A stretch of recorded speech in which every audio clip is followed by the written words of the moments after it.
오늘 두 번째 인터뷰입니다. 더불어민주당 사선 중진이자 이재명 대표와 아주 가까우신 정성호 의원입니다. 안녕하세요. 예, 정성호입니다. 예. 그래서 가능한 이재명 대표와 가깝다는 얘기를 하지 말아달라는 그런 요청이 있습니다. 정말요? 아니 근데 사실은 연수원 동기시고 제일 오래 되신 건 맞잖아요. 그건 사실이죠. 근데 이재명 대표가 너무 가까우니까 예. 이재명을 대신해갖고 너도 뭔가 해야 되지 않냐, 희생해야 되지 않냐, 이러면서 그런 얘기들이 나오기 시작해갖고. 그래요? 그 민주당반 수도권 민주당발 험지 출마론의 제일 대상이십니까? 그렇습니다. 그래서 예. 벌써 뭐 지금부터 나오기 시작하고 있지 않습니까? 그래서. 말씀하셨으니까 그 얘기부터 좀 해보죠. 아니 실제로 그런 얘기들 하잖아요. 왜냐면 저 국민의힘 같은 경우에 이뇨한 위원장이 대통령과 가까운 사람들, 그다음에 중진 지도부 수도권 출마해라. 뭐 인물의 이름을 거론하지 않았지만 누구 얘기하는지는 다 알지 않습니까? 사실 우리 당에선 벌써 속칭 비명계 의원 한 분이 이름을 거명해갖고 정성호도 그래야 된다는 얘기를 하고 있습니다. 이제 그걸 받아서 그럼 민주당에서도 지 희생하고 험지 출마해라라는 얘기가 나오고 있는 건데. 저는 그게 어떻게 보면 의회민주주의 또 대의민주주의의 본질을 훼손하는 또 약간 반민주적인 게 아닌가 생각합니다. 국회의원 선거라고 하는 것이 주권자인 국민들이 자기의 의사를 대변할 대표자를 뽑는 거 아니겠습니까? 그렇다고 하면은 그야말로 그런 의지가 있는 분들이 자기가 또 출마의 자유가 있으니까 그 지역을 선택해서 가서 주권자의 평가를 받는 거지. 너는 어디 나라가 너 어디 나가라는 것은 맞지 않는 거죠. 그렇다고 하면 뭐 그런 식으로 누가 요구해서 자기 의지와 관계없이 또 주권자인 국민의 뜻과 관계없이 여기저기 출마시킨다고 하는 것은 그건 선거에 안 맞는 거죠, 사실은. 그러니까 물론 의원님 뭐 강요할 수는 없지만 그럴 수는 있잖아요. 당의 총선 승리를 위해서 중진들이나 소위 말하는 스타의원들이 희생하는 거. 예를 들면 제가 딱 드는 기억이 아마 2016년 총선이었던 것 같은데 그 정세균 국회의장이 전북 저 지역이었는데 거길 떠나서 종로 출마해가지고 당시에 오세훈 전 시장 꺾고 스타로 이긴 거 아니에요? 그 이전에 그 정진석 그 전 국회 부의장이 지역구 떠나갖고 종래 와갖고 참패하고 쉬었다가 그 다음에 다시 고향으로 내려가고 당선됐죠. 정세균 전 총리 말씀하시는 경우가 있는데 정 총리는 총선 때 온 게 아니라 당선된 지 얼마 안 돼 갖고 오셔갖고 종로 지역을 한 3년 이상 관리하셨습니다. 아, 그래요? 예, 그렇게 하셔야 되죠, 오히려 그러면요. 그러면은 그렇게 그러니까 오래 관리하면 모를까 총선 직전에는 무리다? 네, 그렇죠. 정 총리님 같은 경우는 또 지역구가 그냥 뭐 공천만 받으면 당선되는 지역이었지 않습니까? 예전 지역 전북이요? 제 지역구는 뭐 초지일관 험지였습니다, 사실은 그게. 지금 조금 낮았지만은 민주당 국회의원으로서는 제가 처음 된 지역구였거든요. 그러니까 뭐 제 지역구 자체가 원래 험지인데 뭐 그런 건 근데 일단 험지 어디가 험지다 아니다 뭐 이것도 사실 애매하지만은 그건 본인의 정치적 결단에 의해서 한 것이죠. 강요가 아니라 그 전에 본인이 더 자신의 정치적 성장과 발전을 위해 갖고 바로 당선된 지 얼마 안 돼 갖고 지역구를 떠나셨죠. 이재명 대표는 어떨까요? 이재명 대표가 개항을 떠나서 예를 들면 뭐 예입니다. 뭐 정치 1번지라 불리는 종로라든지 뭐 예전 성남시장이었으니까 분당이라든지 이런 곳에 출마해서 바람을 모르겠습니다. 뭐 당대표로서 당의 총선 승리를 위해서는 뭐 어떠한 선택도 한다고 하셨으니까 뭐 완전히 뭐 배제할 수는 없겠지만은 저는 그게 바람직한 건지는 잘 모르겠습니다. 다만 뭐 대개 험지 출마라고 하는 것은 사실 정치를 그만두라는 소리거든요. 이제. 그래요? 저는 뭐 험지 출마하기보다도 당시 그만두든지 용퇴하든지 길을 열어두든지 하는 게 그게 오히려 정직한 말이지.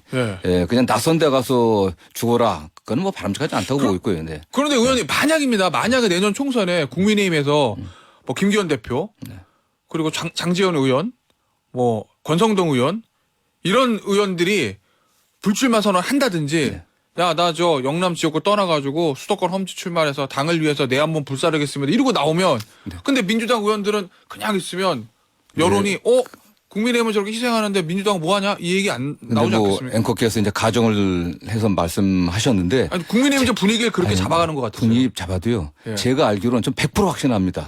장재원 의원님이나 권성동 의원님 절대 지역구 안 떠납니다. 정말요? 저는 절대 안 합니다. 이건 제가 내기할 수 있습니다. 김기현 의원님은 뭐 본인이 말씀하신 것처럼 원내대표, 당대표, 뭐 국회의원 또 광역단체장 다 하시고 뭐 누릴 거 다 누르셨기 때문에 오히려 그 다음을 생각할 수 있겠죠. 그 다음을 더 큰 꿈을 꿀 수 있겠지만 이번에 한번 쉬고 더 큰 걸 갈 수도 있다. 그렇죠. 그런 거 준비할 수 있는 거 아니겠습니까? 또 영남의 대표 주자로서. 그러나 장제원 의원님이나 권성동 의원 같은 분들은 뭐 지역구 사수 의지가 강해갖고요. 제가 알기로는 0.1%도 같은 거 없다고 알고 있습니다. 아니 이뇨한 위원장이 혁신위원장이 저랑 인터뷰할 때 그 얘기를 꺼냈을 때 제가 아니 그걸 강요할 수 있는 것도 아니고 제도적으로 어떻게 만들 수 있냐고 질문했더니 답이 그렇게 할 수밖에 없는 분위기가 잡혀갈 거다라고 얘기를 했거든요. 그건 이뇨한 혁신위원장의 개인적인 생각이고 제가 아는 그 여당의 당내 분위기나 는 전혀 사주가 다르고요.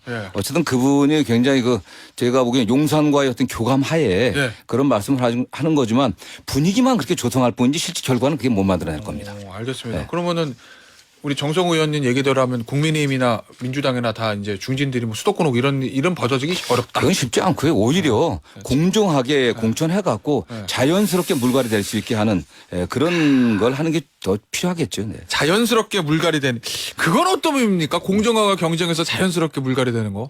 지금 민주당 같은 경우는 국민 여론조사 50%, 또 당원 권리당원 여론조사 50%니까 그게 바꾸는 거죠 사실은요. 그리고 거기서 여러 가지 신진 가산점들, 그다음 현역 의원 평가에서 또 마이너스 감산 이런 게 있기 때문에 그걸 제대로 적용하고 그 과정이 공정해야 되겠죠. 그 결국 이제 시스템 공천 말씀하시는 건데 그게 이제 공천 룰과도 관련이 있는 거고. 그런데 어젠가요? 김정민 의원 인터뷰 보니까 민주당 공천이 내년 총선 공천이 역대로 민주당 역사에서 가장 불공정한 공천이 될 것이다. 이렇게 얘기하던데요. 근데 대개 의원들이 뭐 지역구 관리 안 하고 의정활동 부실해갖고 지역평가가 나빠갖고 공천이 안 될 것 같으면 이게 불공정하다고 얘기하는 분들이 많습니다. 그래요? 지역구 뭐 친명 비명이 아니라 지역구 관리 부실하게 하고 지역 유권자들의 뜻을 제대로 대변하지 못하고 의정활동에서 성과를 못 내면은 당연히 교체되는 거 당연한 거 아니겠습니까? 근데 내가 공천 받지 못하고 내가 그런 면에서 부족해갖고 지역 여론이 나쁘다.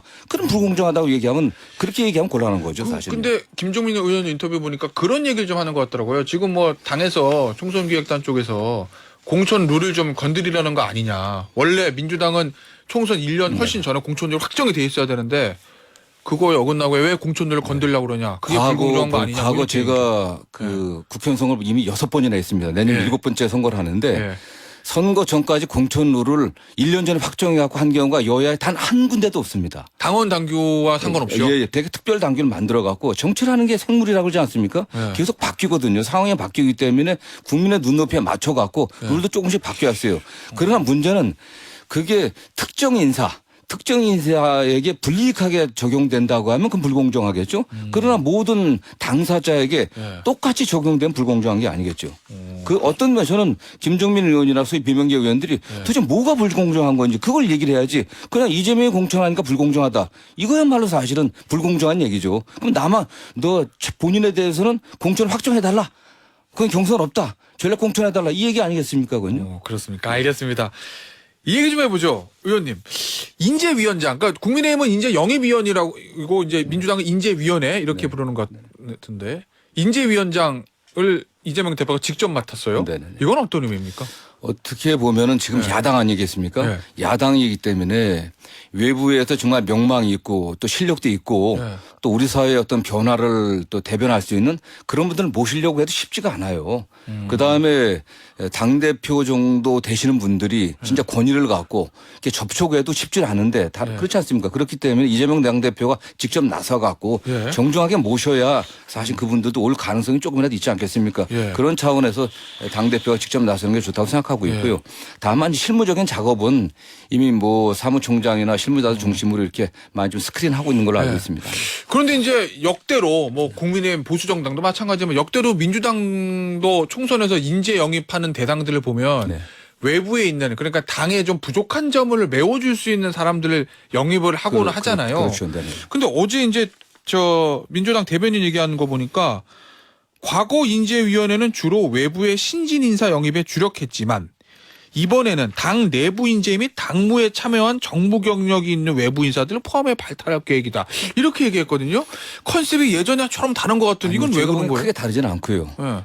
지난 대선 과정을 통해 갖고 굉장히 많은 분들이 또 영입돼 왔습니다. 그분들이 당원인 분도 있고 당원이 아닌 분들도 있고 그래서 그런 분들이 대개 당의 외 당내 인사냐 당외 인사냐 이런 문제 제기가 좀 있었거든요. 저는 그런 분들을 포함해 갖고 이렇게 보겠다는 뜻이고 또 당내 같은 경우는 당이 뭐 당직자들이라든가 예. 지금 당의 당무에 참여하고 있는 실무자들 중에서도 굉장히 유능한 분들이 많이 있습니다. 뭐 그렇긴 하겠죠. 예. 예. 지금 뭐 전에 경제했던 이철희 전 청와대 정무수석이라든가 예. 또는 뭐 이원욱 의원 같은 분도 당뇨 출신이거든요. 예, 그렇죠. 예. 예. 뭐 정춘숙 의원도 그러시고 예. 꽤 많습니다. 그래서 당내 뭐 그런 분들뿐만 아니라 지난 대선 과정을 통해서 이재명 캠프에 참여했던 예. 유능한 인재들 중에서 또 정치 참여 의사가 있는 분들을 좀 함께 하겠다라는 그런 의미를 전하고 있습니다. 네. 근데 이제 의원님 이런 시각도 좀 있잖아요. 원래 이제 당뇨라든지 뭐 보좌관 캠프에 참여했던 사람들은 원래 이제 당에 들어온 사람들이니까 네네. 당연히 총선 예비 후보는 되는 건 맞는데 인재 영입은 주로 이제 외부에 있던 사람들을 데려오는 건데 네. 당내에 있던 사람들을 이거 뭐 특보단 출신이라든지 캠프 출신들은 인재 영입이라는 포장을 해서 이재명 그래서 대표의 이게 어떤 사천하는 거 아니냐는 게 비명계 시각인 아니, 것 그게 같거든요. 인재영입위원회가 인재위원회와 원래 이름이거든요. 인재위원회. 그래서 사천을 할 수가 없는 게 네. 당의 그 공천 시스템 안에 들어오는 게 어떤 특혜도 줄 수가 없어요. 오, 아, 그래요? 그렇기 때문에 지금 뭐 만약 경선 과정에서 네. 이재명 대표 무슨 특보 그래서 이재명 이름을 빼야 되는 거 아니냐. 네. 그러면서 대충 공감대가 형성되고 있는 거 아니겠습니까? 그래서 네. 그런 특혜 시비를 없애기 위해서 예. 사천을 할 수가 없습니다. 아, 그렇습니다. 알겠습니다. 다 그 공천 안에 네. 그 룰에 의해서 경선을 해야 됩니다. 네. 알겠습니다. 혹시 이준석 전 대표가 국민의힘 전 대표가 신당 만들면 네네. 참여할 만한 비명계원이 있습니까?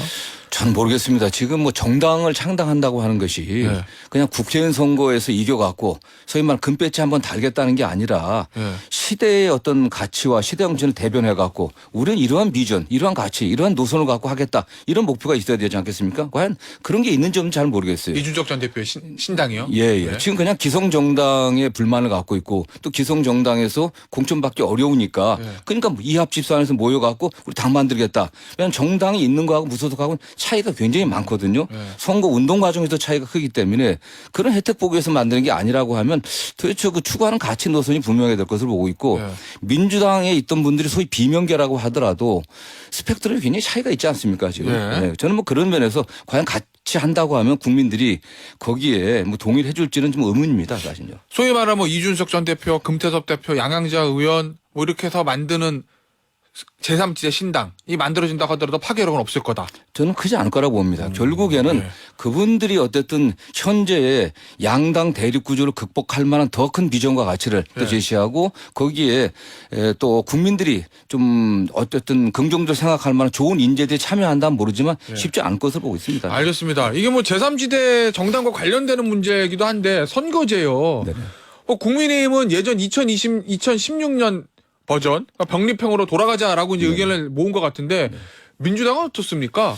지금 여러 의견이 있지만은 어쨌든 병립형으로 돌아가는 것은 과거로 다시 회귀하는 거 아니겠습니까? 예. 역시 양당 구조를 갖다 여전히 공고하게 하는 거기 때문에 저는 그건 바람직한 게 아니다라는 저는 생각을 갖고 있고요. 예, 근데 보도 그러면 보면 민주당도 그쪽으로 방향을 잡아가는 것 같다는 보도가 있었는데. 그러니까 지금 일부에서는 타협을 해야 되니까 이게 네. 지난번처럼 선거법을 갖다가 일방 통과시키는 건 문제가 있지 않습니까? 예. 협상을 해야 되는데 협상 안으로 나온 게 권역별로 병립형으로 하자는 그런 얘기들 좀 나와 있거든요. 그럼 그 지역 출신들이 될 수가 있으니까 권역별 그런 문제가 있고 저는 그렇지 그게 합의가 안 되면 현재 상황으로 가야 되는데 현재 선거법은 준연동형 비례대표인데 그럼 위성정당 또 만들 거 아니겠습니까? 근데 위성정당을 만들지 않겠다고 한 신사협정이 체결되면 되는데 그 쉽지 않지 않습니까? 사실은 만들지 않게 할 방법도 없고요. 그래서 그런 면에서 지금 나온 게 여야가 공히 비례대표를 다 같이 공천하면 되는 거니까 다 같이 공천하든지 다른 어떤 페널티를 줄 수 있는 걸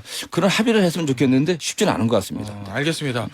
어제 의원총회가 있었고 오늘도 이제 의원총회가 있을 예정이라고 제가 알고 있는데 이동관 방통위원장의 탄핵 관련해서 오늘은 이제 다시 한번 수기하고 오늘 결정하겠다라고 보도가 나왔습니다. 그런데 어제 의원총회에서는 저 반대 없이 거의 저 이동관 위원장에 대해서 탄핵하는 걸로 의견이 모아졌다는 제가 보도를 봤는데 이동관 위원장의 어떤 점 때문에 탄핵하려고 하시는 거예요? 어쨌든 이동관 위원장이 굉장히 지금 방통위원장 돼갖고 방통위 운영 과정을 보면은 굉장히 독선적이고 저는 뭐 강압적으로 운영되는 것 같습니다. 뭐 우리 앵커도 잘 아시는 것처럼 방통위는 5인 상임위원 체제로 운영되게 되어 있거든요. 네. 지금은 그냥 2인 체제입니다. 그냥 거기 다 의사결정을 다 해버리고 있는 거예요.